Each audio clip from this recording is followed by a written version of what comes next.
నెట్టింట దుమ్ము రేపుతున్న Bhavani Ram first month సంపాదన ఎంతంటే ఇన్స్టాగ్రామ్ కారణంగా ఎప్పుడు ఎవరు ఎలా పాపులర్ అవుతారో చెప్పడం కష్టం. రాత్రికి రాత్రే ఎంతోమంది ఫేమస్ అయ్యారు. అలాగే గత వారం రోజులుగా ఒక కపుల్ బీభత్సంగా వైరల్ అయ్యారు. ఏ సోషల్ మీడియా ప్లాట్ఫామ్ చూసినా వాళ్ళే కనిపిస్తున్నారు. ఇంతకీ వీళ్ళు ఎవరు, ఎందుకు వైరల్ అయ్యారు అని నెటిజన్లు ఆరా తీస్తున్నారు. మనము వారి గురించి తెలుసుకుందాం. ఎవరి ఇన్ఫ్లుయెన్సర్ భవానీ రామ్. రాజమండ్రికి చెందిన భవానీ రామ్కు 4 ఏళ్ల క్రితం పెళ్ళయింది. ప్రస్తుతం హైదరాబాద్లో ఉంటున్నారు. డిప్లొమా పూర్తయిన తర్వాత ఏదైనా జాబ్ చేసుకుంటూ సినిమా పరిశ్రమలోకి రావాలని రామ్ తన భార్యతో కలిసి రాజమండ్రి నుంచి భాగ్యనగరానికి వచ్చాడు.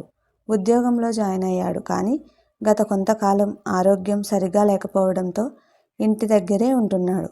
ఈ నేపథ్యంలోనే యూట్యూబ్ ఛానల్ పెట్టుకున్నాడు. నెమ్మదిగా అతడి భార్య భవానీతో సాంగ్స్ పాడించేవాడు.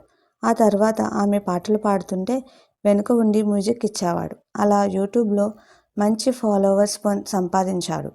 ఆమె పాట పాడడం, అతడు దానికి మ్యూజిక్ ఇవ్వడం ద్వారా సోషల్ మీడియాలో బాగా పాపులర్ అయ్యాడు.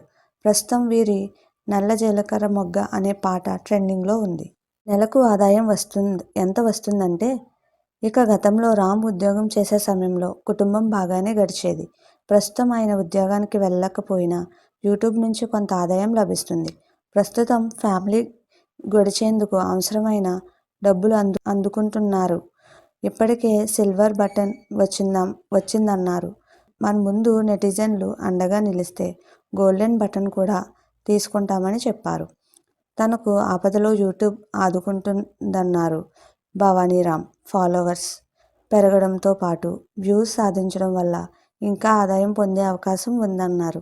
చిన్నప్పటి నుంచి సినిమా పరిశ్రమలోకి వెళ్ళాలని తనకు ఆసక్తి ఉందని, రామ్ ఏదో ఒక రోజు ఆ కోరిక నెరవేరాలని వేచి చూస్తున్నట్లు చెప్పారు. ఒకవేళ సినిమా పరిశ్రమలోకి వెళ్ళినా యూట్యూబ్ను వదలబోమన్నారు. లైవ్ చేయడం అంత ఈజీ కాదు.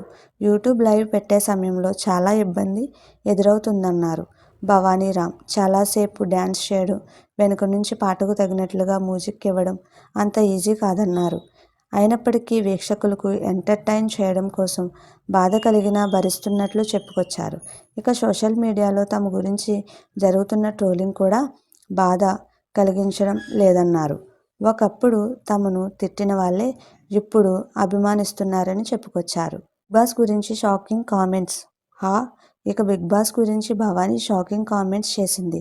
తనకు ఆ షో అంతగా నచ్చదని చెప్పుకొచ్చింది. బిగ్ బాస్ హౌస్లో జరిగే గొడవలు, కొత్త స్నేహాలు తనకు అంతగా నచ్చవన్నది. మీకు మా వీడియోస్ కనుక నచ్చినట్లయితే ఇలాంటి మరెన్నో విషయాలు తెలుసుకోవాలనుకుంటే డూ సబ్స్క్రైబ్ టు సమాజం ముచ్చట్లు.